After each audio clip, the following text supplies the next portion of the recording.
Welcome to Soft Hour Library. Tonight's story begins now. Close your eyes and rest. This book is not addressed to the learned, or to those who regard a practical problem merely as something to be talked about. No profound philosophy or deep erudition will be found in the following pages. I have aimed only at putting together some remarks which are inspired by what I hope is common sense.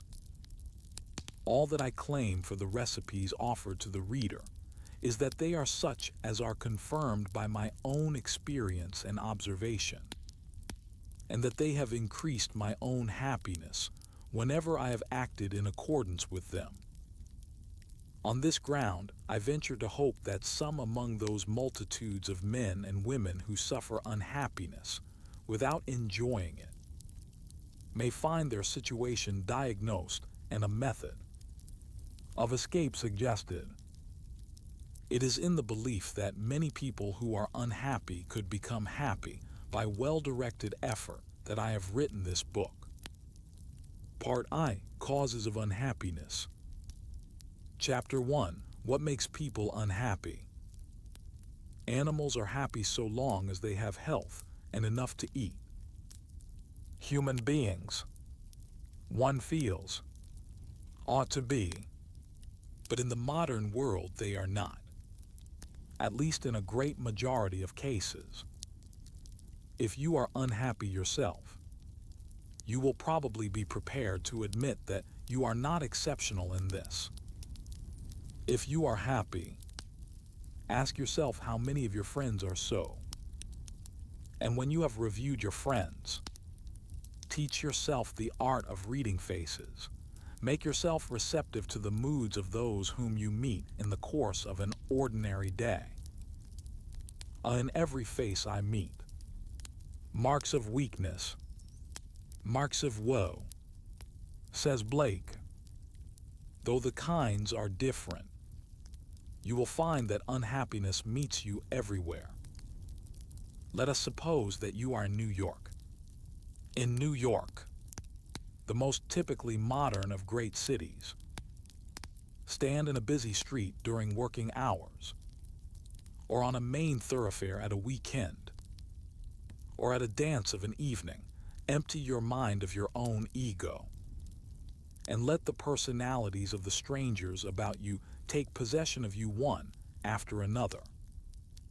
You will find that each of these different crowds has its own trouble.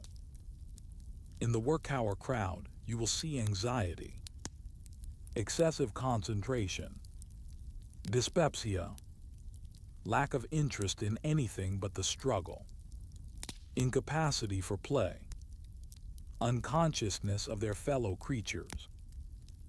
On a main road at the weekend, you will see men and women, all comfortably off, and some very rich, engaged in the pursuit of pleasure. This pursuit is conducted by all at a uniform pace, that of the slowest car in the procession. It is impossible to see the road for the cars, or the scenery, since looking aside would cause an accident. All the occupants of all the cars are absorbed in the desire to pass other cars, which they cannot do on account of the crowd, if their minds wander from this preoccupation, as will happen occasionally to those who are not themselves driving. Unutterable boredom seizes upon them and stamps their features with trivial discontent. Once in a way, a carload of colored people will show genuine enjoyment, but will cause indignation by erratic behavior, and ultimately get into the hands of the police owing to an accident. Enjoyment in holiday time is illegal. Or, again, watch people at a gay evening. All come determined to be happy, with the kind of grim resolve with which one determines not to make a fuss at the dentist's. It is held that drink and petting are the gateways to joy. So people get drunk quickly, and try not to notice how much their partners disgust them. After a sufficient amount of drink, men begin to weep and to lament how unworthy they are, morally, of the devotion of their mothers. All that alcohol does for them is to liberate the sense of sin, which reason suppresses in saner moments. The causes of these various kinds of unhappiness lie partly in the social system, partly in individual psychology, which, of course, is itself to a considerable extent a product of the social system. I have written before about the changes in the social system required to promote happiness, concerning the abolition of war, of economic exploitation, of education in cruelty and fear. It is not my intention to speak in this volume.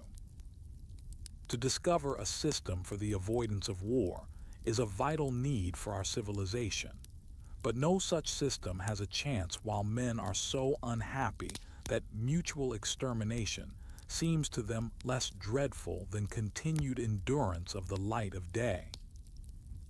To prevent the perpetuation of poverty is necessary if the benefits of machine production are to accrue in any degree to those most in need of them. But what is the use of making everybody rich if the rich themselves are miserable? Education in cruelty and fear is bad, but no other kind can be given by those who are themselves the slaves of these passions. These considerations lead us to the problem of the individual. What can a man or woman, here and now, in the midst of our nostalgic society, do to achieve happiness for himself or herself? In discussing this problem, I shall confine my attention to those who are not subject to any extreme cause of outward misery. I shall assume a sufficient income to secure food and shelter, sufficient health to make ordinary bodily activities possible. I shall not consider the great catastrophes, such as loss of all one's children, or public disgrace. There are things to be said about such matters, and they are important things, but they belong to a different order from the things that I wish to say. My purpose is to suggest a cure for the ordinary day-to-day unhappiness from which most people in civilized countries suffer, and which is all the more unbearable because, having no obvious external cause, it appears inescapable. I believe this unhappiness to be very largely due to mistaken views of the world, mistaken ethics, mistaken habits of life, leading to destruction of that natural zest and appetite for possible things upon which all happiness, whether of men or animals, ultimately depends. These are matters which lie within the power of the individual, and I propose to suggest the changes by which his happiness, given average good fortune, may be achieved. Perhaps the best introduction to the philosophy which I wish to advocate will be a few words of autobiography. I was not born happy. As a child, my favorite hymn was, "Weary of earth and laden with my sin." At the age of 5, I reflected that, if I should live to be 70, I had only endured, so far, a 14th part of my whole life, and I felt the long spread out boredom ahead of me to be almost unendurable. In adolescence, I hated life and was continually on the verge of suicide, from which, however, I was restrained by the desire to know more mathematics. Now, on the contrary, I enjoy life. I might almost say that with every year that passes I enjoy it more. This is due partly to having discovered what were the things that I most desired, and having gradually acquired many of these things. Partly it is due to having successfully dismissed certain objects of desire, such as the acquisition of indubitable knowledge about something or other, as essentially unattainable. But very largely, it is due to a diminishing preoccupation with myself. Like others who had a Puritan education, I had the habit of meditating on my sins, follies, and shortcomings. I seemed to myself, no doubt justly, a miserable specimen. Gradually, I learned to be indifferent to myself and my deficiencies. I came to center my attention increasingly upon external objects, the state of the world, various branches of knowledge, individuals for whom I felt affection, external interests. It is true, bring each its own possibility of pain. The world may be plunged in war. Knowledge in some direction may be hard to achieve. Friends may die. But pains of these kinds do not destroy the essential quality of life, as do those that spring from disgust with self. And every external interest inspires some activity which, so long as the interest remains alive, is a complete preventive of ennui. Interest in oneself, on the contrary, leads to no activity of a progressive kind. It may lead to the keeping of a diary, to getting psychoanalyzed, or perhaps to becoming a monk. But the monk will not be happy until the routine of the monastery has made him forget his own soul. The happiness which he attributes to religion he could have obtained from becoming a crossing sweeper, provided he were compelled to remain one. External discipline is the only road to happiness for those unfortunates whose self-absorption is too profound to be cured in any other way. The psychological causes of unhappiness, it is clear, are many and various, but all have something in common. The typical unhappy man is one who, having been deprived in youth of some normal satisfaction, has come to value this one kind of satisfaction more than any other, and has therefore given to his life a one-sided direction, together with a quite undue emphasis upon the achievement as opposed to the activities connected with it.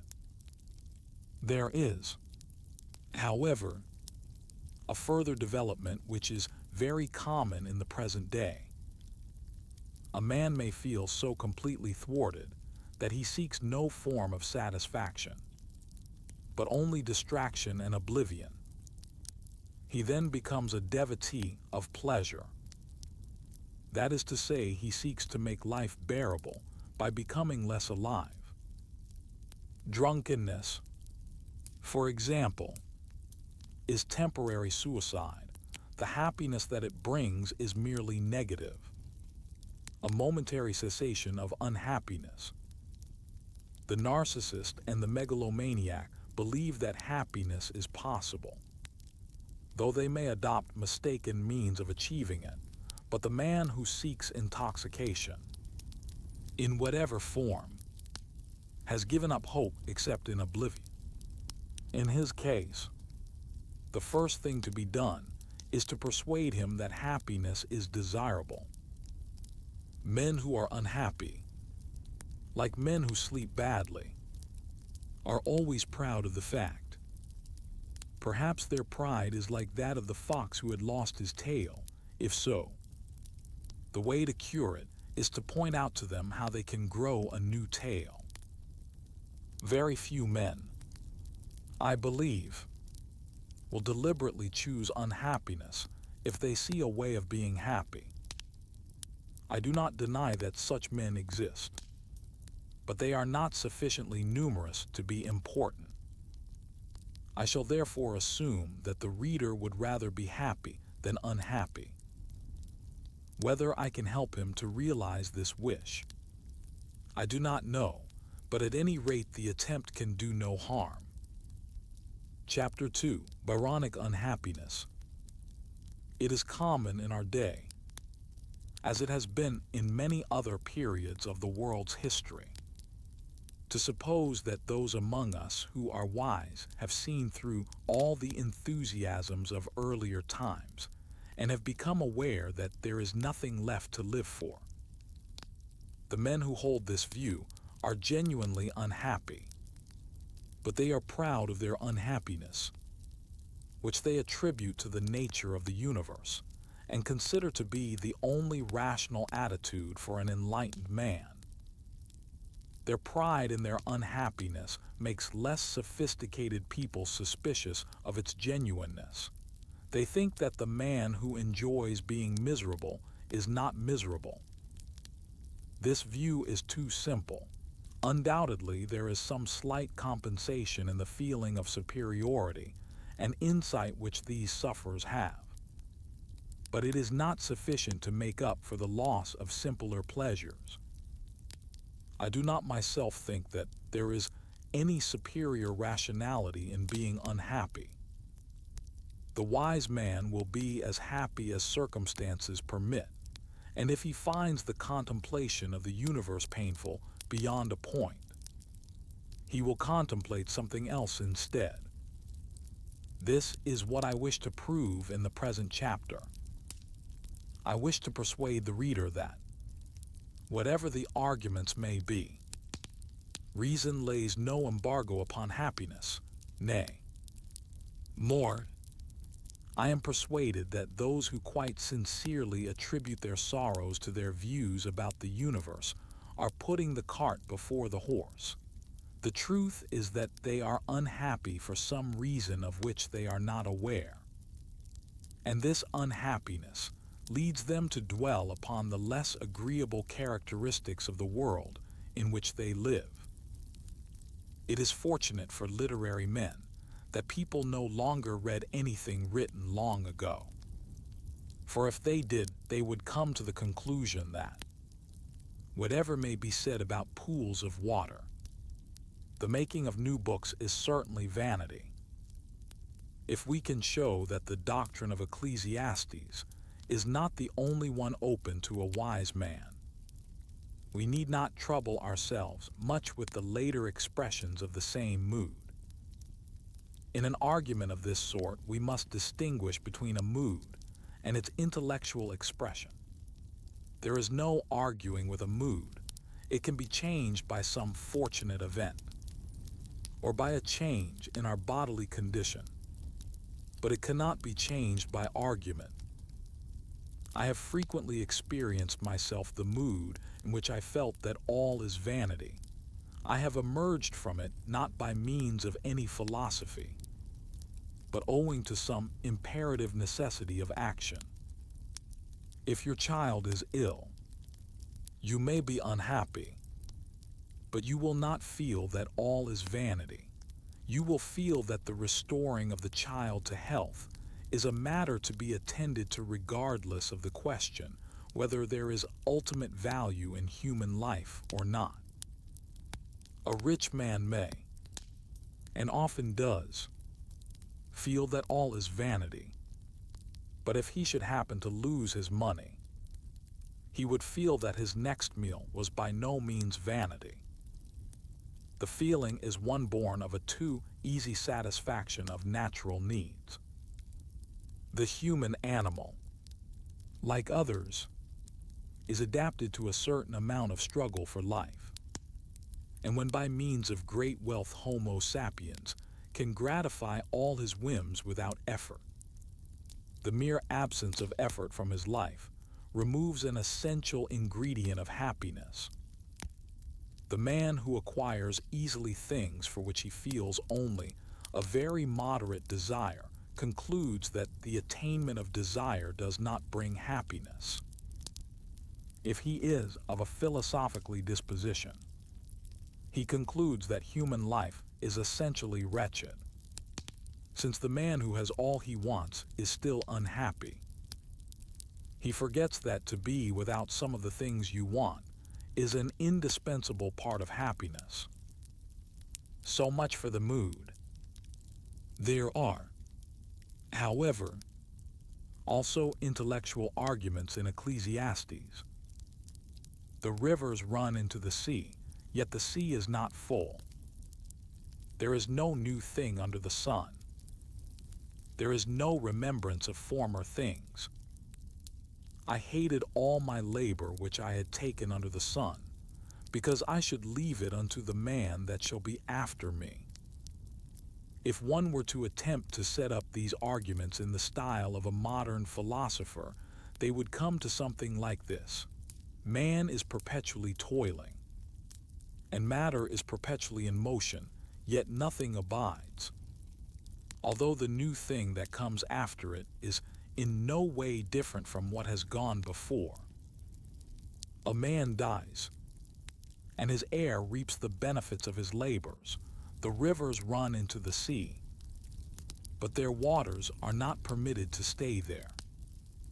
Over and over again, in an endless, purposeless cycle, men and things are born and die without improvement, without permanent achievement, day after day, year after year. The rivers, if they were wise, would stay where they are. Solomon, if he were wise, would not plant fruit trees of which his son is to enjoy the fruit. But in another mood, how different all this looks. No new thing under the sun. What about skyscrapers, aeroplanes, and the broadcast speeches of politicians? What did Solomon know about such things? Ecclesiastes was not, of course, really written by Solomon, but it is convenient to allude to the author by this name. If he could have heard on the wireless the speech of the Queen of Sheba to her subjects on her return from his dominions, would it not have consoled him among his feudal trees and pools? If he could have had a press-cutting agency to let him know what the newspapers said about the beauty of his architecture, the comforts of his harem, and the discomfitures of rival sages in argument with him, could he have gone on saying that there is no new thing under the sun, it may be that these things would not have wholly cured his pessimism, but he would have had to give it a new expression. Indeed, one of Mr. Crutch's complaints of our time is that there are so many new things under the sun. If either the absence or the presence of novelty is equally annoying, it would hardly seem that either could be the true cause of despair. Again, take the fact that all the rivers run into the sea, yet the sea is not full unto the place from whence the rivers come. Thither they return again. Regarded as a ground for pessimism, this assumes that travel is unpleasant.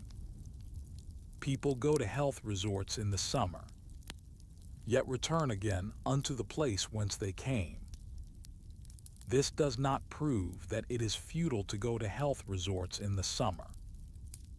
If the waters were endowed with feeling, they would probably enjoy the adventurous cycle after the manner of Shelley's cloud. As for the painfulness of leaving things to one's heir, that is a matter that may be looked at from 2 points of view. From the point of view of the heir, it is distinctly less disastrous. Nor is the fact that all things pass in itself any ground for pessimism. If they were succeeded by worse things, that would be a ground. But if they are succeeded by better things, that is a reason for optimism. What are we to think if, as Solomon maintains, they are succeeded by things exactly like themselves? Does not this make the whole process futile, emphatic in not? Unless the various stages of the cycle are themselves painful. The habit of looking to the future and thinking that the whole meaning of the present lies in what it will bring forth is a pernicious one. There can be no value in the whole unless there is value in the parts. Life is not to be conceived on the analogy of a melodrama in which the hero and heroine go through incredible misfortunes, for which they are compensated by a happy ending. I live and have my day. My son succeeds me and has his day.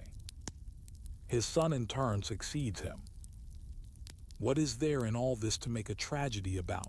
On the contrary, if I lived forever, the joys of life would inevitably in the end lose their savor. As it is, they remain perennially fresh. I warmed both hands before the fire, it sinks, and I am ready to depart. This attitude is quite as rational as that of indignation with death. If, therefore, moods were to be decided by reason, there would be quite as much reason for cheerfulness as for despair. Ecclesiastes is tragic. Mr. Crutch's modern temper is pathetic. Mr. Crutch, at bottom, is sad because the old medieval certainties have crumbled, and also some that are of more recent origin. As for this present unhappy time, he says, haunted by ghosts from a dead world, and not yet at home in its own. Its predicament is not unlike the predicament of the adolescent who has not yet learned to orient himself, without reference to the mythology amid which his childhood was passed. This statement is entirely correct as applied to a certain section of intellectuals. Those, namely, who, having had a literary education, can know nothing of the modern world, and having throughout their youth been taught to base belief upon emotion, cannot divest themselves of that infantile desire for safety and protection which the world of science cannot gratify. Mr. Crutch, like most other literary men, is obsessed with the idea that science has not fulfilled its promises. He does not, of course, tell us what these promises were, but he seems to think that 60 years ago men like Darwin and Huxley expected something of science which it has not given. I think this is an entire delusion, fostered by those writers and clergymen who do not wish their specialties to be thought of little value. That the world contains many pessimists at the present moment is true. There have always been many pessimists whenever there have been many people whose income has diminished. Mr. Crutch, it is true, is an American, and American incomes, on the whole, have been increased by the war. But throughout the continent of Europe, the intellectual classes have suffered terribly, while the war itself gave everyone a sense of instability. Such social causes have a great deal more to do with the mood of an epoch than has its theory as to the nature of the world. Few ages have been more despairing than the 13th century, although that faith which Mr. Crutch so regrets was then firmly entertained by everyone except the emperor and a few great Italian nobles. Thus Roger Bacon says, "For more sins reign in these days of ours than in any past age, and sin is incompatible with wisdom. Let us see all conditions in the world, and consider them diligently everywhere. We shall find boundless corruption. And first of all in the head, lechery dishonors the whole court. And gluttony is lord of all. If then this is done in the head, how is it in the members? See the prelates, how they hunt after money and neglect the cure of souls, let us consider the religious orders. I exclude none from what I say. See how they are fallen, one and all, from their right state, and the new orders of friars are already horribly decayed from their first dignity. The whole clergy is intent upon pride, lechery, and avarice, and wheresoever clerks are gathered together.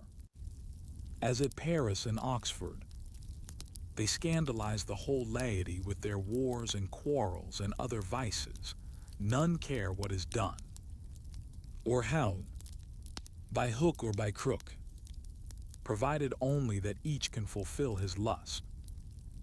Concerning the pagan sages of antiquity, he says, their lives were beyond all comparison better than ours, both in all decency and in contempt of the world, with all its delights and riches and honors, as all men may read in the works of Aristotle, Seneca, Tully, Avicenna, Alpharabius, Plato, Socrates, and others.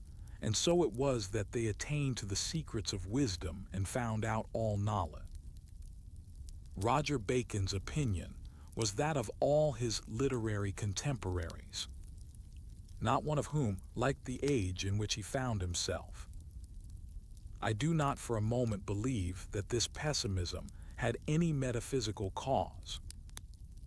Its causes were war, poverty, and violence. One of Mr. Crutch's most pathetic chapters deals with the subject of love.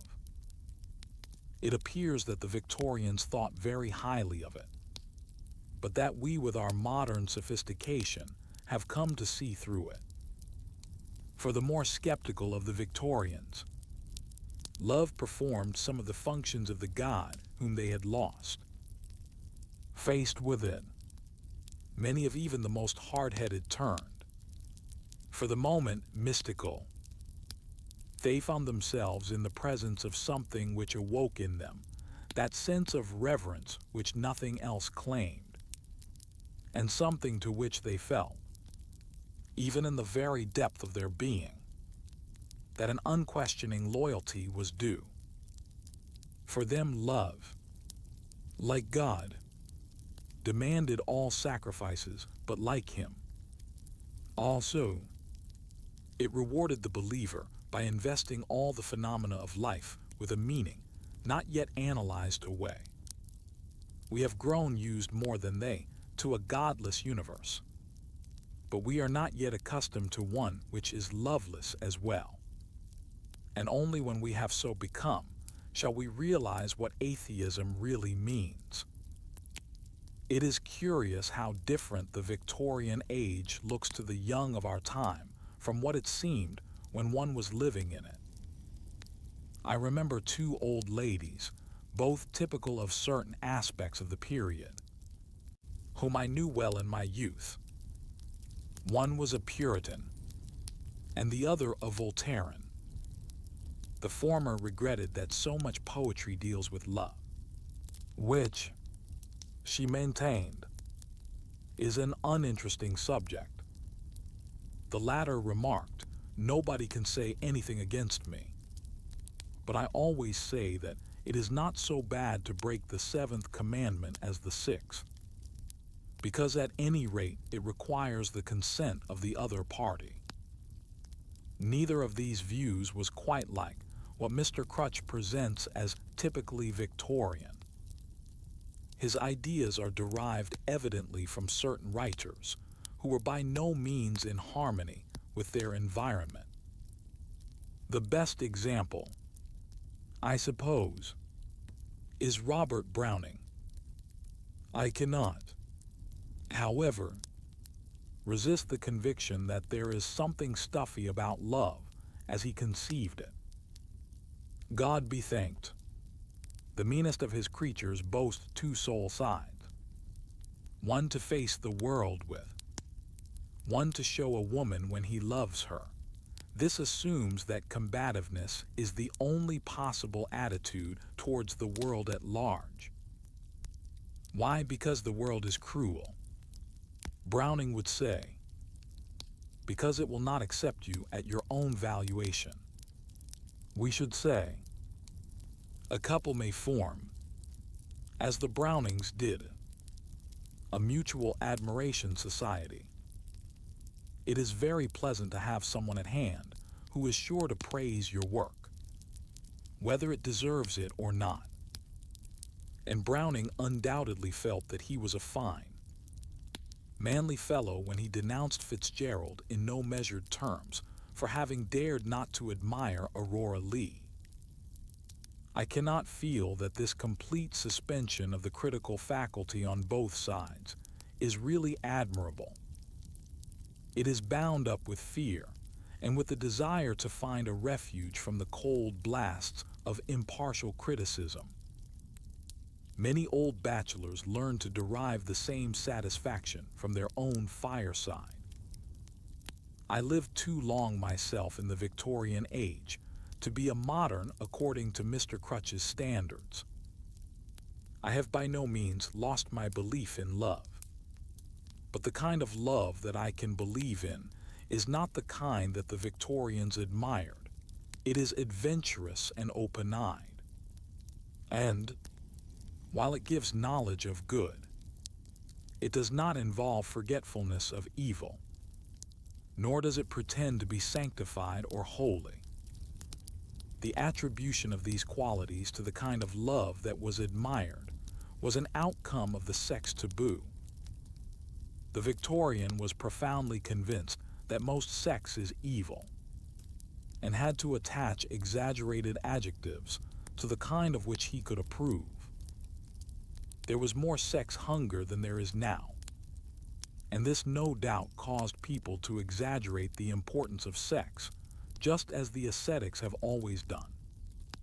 We are at the present day passing through a somewhat confused period, when many people have thrown over the old standards without acquiring new ones.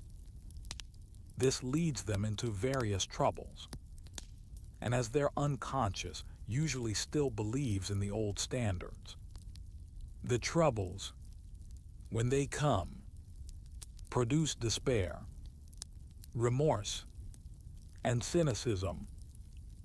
I do not think the number of people to whom this happens is very large, but they are among the most vocal people of our time. I believe that if one took the average of well-to-do young people in our day and in the Victorian epoch, one would find that there is now a great deal more happiness in connection with love, and a great deal more genuine belief in the value of love than there was 60 years ago. The reasons which lead certain persons to cynicism are connected with the tyranny of the old ideals over the unconscious, and with the absence of a rational ethic by which present-day people can regulate their conduct.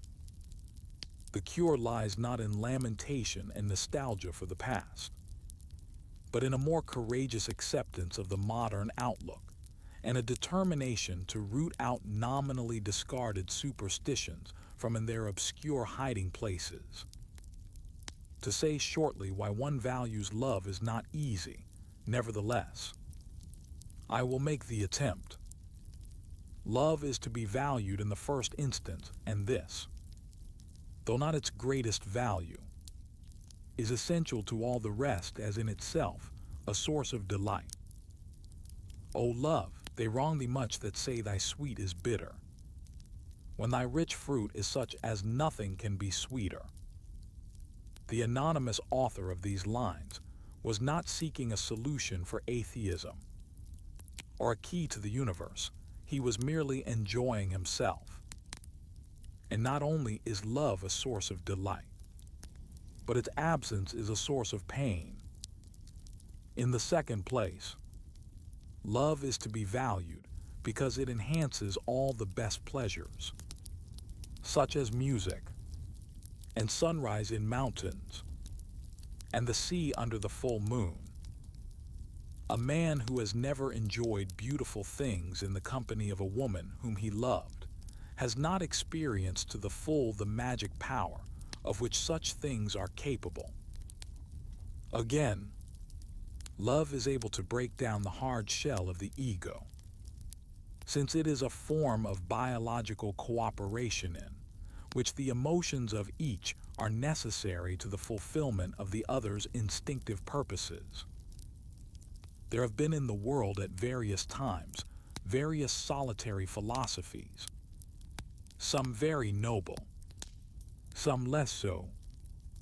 The Stoics and the early Christians believed that a man could realize the highest good of which human life is capable by means of his own will alone, or at any rate without human aid. Others again have regarded power as the end of life, and yet others mere personal pleasure. All these are solitary philosophies, in the sense that the good is supposed to be something realizable in each separate person, not only in a larger or smaller society of persons. All such views, to my mind, are false, and not only in ethical theory, but as expressions of the better part of our instincts. Man depends upon cooperation, and has been provided by nature, somewhat inadequately, it is true, with the instinctive apparatus out of which the friendliness required for cooperation can spring. Love is the first and commonest form of emotion leading to cooperation, and those who have experienced love with any intensity will not be content with a philosophy that supposes their highest good to be independent of that of the person loved. In this respect, parental feeling is even more powerful. But parental feeling at its best is the result of love between the parents. I do not pretend that love in its highest form is common, but I do maintain that in its highest form it reveals values which must otherwise remain unknown, and has itself a value which is untouched by skepticism, although skeptics who are incapable of it may falsely attribute their incapacity to their skepticism. True love is a durable fire, in the mind ever burning, never sick, never dead, never cold, from itself never turning. I come next to what Mr. Crutch has to say about tragedy. He contends, and in this I cannot but agree with him, that Ibsen's Ghosts is inferior to King Lear. No increased powers of expression, no greater gift for words, could have transformed L.B. into Shakespeare. The materials out of which the latter created his works, his conception of human dignity, his sense of the importance of human passions, his vision of the amplitude of human life, simply did not and could not exist for L.B. as they did not and could not exist for his contemporaries.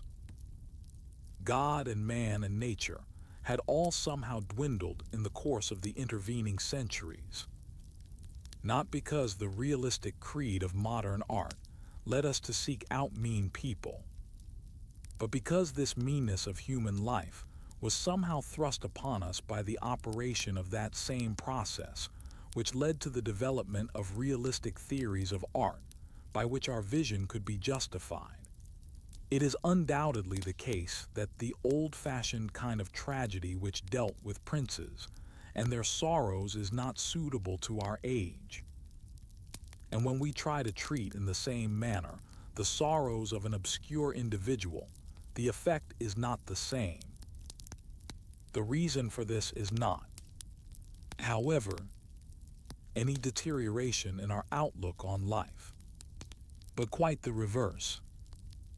It is due to the fact that we can no longer regard certain individuals as the great ones of the earth, who have a right to tragic passions, while all the rest must merely drudge and toil to produce the magnificence of those few. Shakespeare says, "When beggars die, there are no comets seen. The heavens themselves blaze forth the death of princes." In Shakespeare's day, this sentiment, if not literally believed, at least expressed an outlook which was practically universal and most profoundly accepted by Shakespeare himself. Consequently, the death of Cinna, the poet, is comic, whereas the deaths of Caesar, Brutus, and Cassius are tragic. The cosmic significance of an individual death is lost to us because we have become democratic, not only in outward forms, but in our inmost convictions. High tragedy in the present day, therefore, has to concern itself rather with the community than with the individual. I would give as an example of what I mean Ernst Toller's Massenmensch. I do not maintain that this work is as good as the best that has been done in the best ages in the past, but I do maintain that it is justly comparable.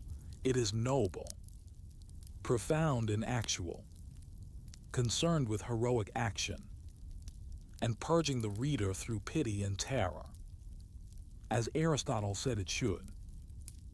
There are as yet few examples of this modern kind of tragedy, since the old technique and the old traditions have to be abandoned without being replaced by mere educated commonplace.